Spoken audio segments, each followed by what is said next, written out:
S, ಇನ್ನು ಕಳೆದ 2 ದಿನಗಳಿಂದ ಬೀದರ್ ಜಿಲ್ಲೆಯಾದ್ಯಂತ ಧಾರಾಕಾರ ಮಳೆಯಾಗ್ತಾ ಇದೆ. ಧಾರಾಕಾರ ಮಳೆಯ ಹಿನ್ನೆಲೆ ರೈತರ ಜೀವನ ಅಸ್ತವ್ಯಸ್ತವಾಗಿ ಹೋಗ್ತಾ ಇದೆ ಮತ್ತು ರಸ್ತೆಗಳಲ್ಲಿ ನೀರು ಕೂಡ ತುಂಬಿಕೊಂಡಿದೆ. ಇದರ ಹಿನ್ನೆಲೆ ಔರಾದ ತಾಲೂಕಿನಲ್ಲಿ ಇಂದು ರಜೆಯನ್ನು ಕೂಡ ಘೋಷಿಸಲಾಗಿದೆ. ಔರಾದ ತಾಲೂಕಿನ ಶಾಲಾ ಕಾಲೇಜುಗಳಿಗೆ ಇಂದು ರಜೆಯನ್ನ ಘೋಷಿಸಲಾಗಿದೆ ಅಂತ ಬೆಳ್ಳಂಬೆಳಗ್ಗೆ ಆದೇಶವನ್ನ ಹೊರಡಿಸಿದ್ದಾರೆ ತಹಶೀಲ್ದಾರ್ ಆಗಿರುವಂತಹ ಮಹೇಶ್ ಪಾಟೀಲ್ ಅವರು. ಇನ್ನು ಧಾರಾಕಾರವಾದ ಮಳೆಯ ಹಿನ್ನೆಲೆ ಮಕ್ಕಳ ಮತ್ತು ವಿದ್ಯಾರ್ಥಿಗಳ ಹಿತದೃಷ್ಟಿಯಿಂದ ಮತ್ತು ಅವರ ಮುಂಜಾಗ್ರತಾ ಕ್ರಮಕ್ಕಾಗಿ ಜಿಲ್ಲಾಧಿಕಾರಿಯವರ ನಿರ್ದೇಶನದಂತೆ ಶಾಲಾ ಕಾಲೇಜುಗಳಿಗೆ ರಜೆಯನ್ನ ನೀಡಲಾಗಿದೆ ಅಂತ ತಮ್ಮ ಆದೇಶದಲ್ಲಿ ತಿಳಿಸಿದ್ದಾರೆ. ಅದೇ ರೀತಿ ರಜೆ ನೀಡುವಂತೆ ಬಿಒಗೆ ಈಗಾಗಲೇ ನಾನು ಕೂಡ ಸೂಚನೆ ನೀಡಿದೆ ಅಂತ ಇನ್ನು ಕಮಲ್ ನಗರ ತಾಲೂಕಿನ ತಹಶೀಲ್ದಾರ್ ಅಮಿತ್ ಕುಮಾರ್ ಅವರು ಕೂಡ ತಿಳಿಸಿರುವಂತದ್ದು. ಹಾಗಾಗಿ ತೀವ್ರವಾಗಿ ಮಳೆಯಾಗ್ತಾ ಇದ್ದು ಮುಂದಿನ ದಿನಗಳಲ್ಲಿ ಇನ್ನು ಹೆಚ್ಚಿನ ಮಳೆಯಾಗುವ ಮುನ್ಸೂಚನೆ ಇರುವುದರಿಂದ ಮುಂಜಾಗ್ರತಾ ಕ್ರಮವಾಗಿ ವಿದ್ಯಾರ್ಥಿಗಳ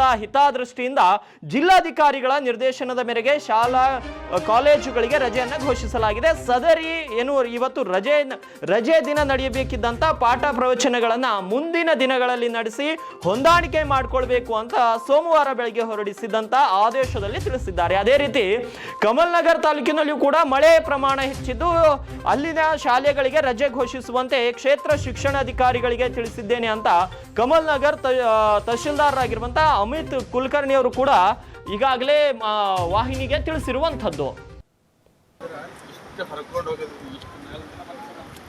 ಅಲ್ಲಿ ಕೆರಿ ಹೊಡೆದವು ಸರ್, ಎರಡು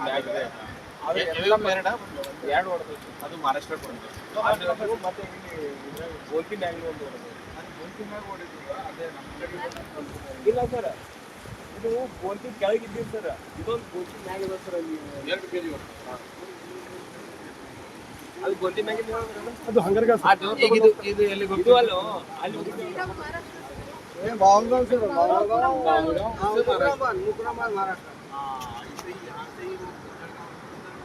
नहीं सर, वो बाजू से ज्यादा उधर से। हाँ, वो बड़ा नदी में जाता सर, वो नीचे बड़ा है सर. ये ಎಲ್ಲ ಜಾಮ್ ಆಗಿ वो सर उधर खेती का सर उधर खेती बहुत अच्छा रहता है. वो वाला बात ज्यादा खाना है सर. जाम को बचा दो अपने जाम को बचा दो. आज हमारे टाइम में बहुत पानी है जब तो नुकसान को भरपाई करेंगे थोड़ा. हां करें विलेन ठीक है. जानवर को लेकर नहीं जाना है आज जो वहाँ पे जो है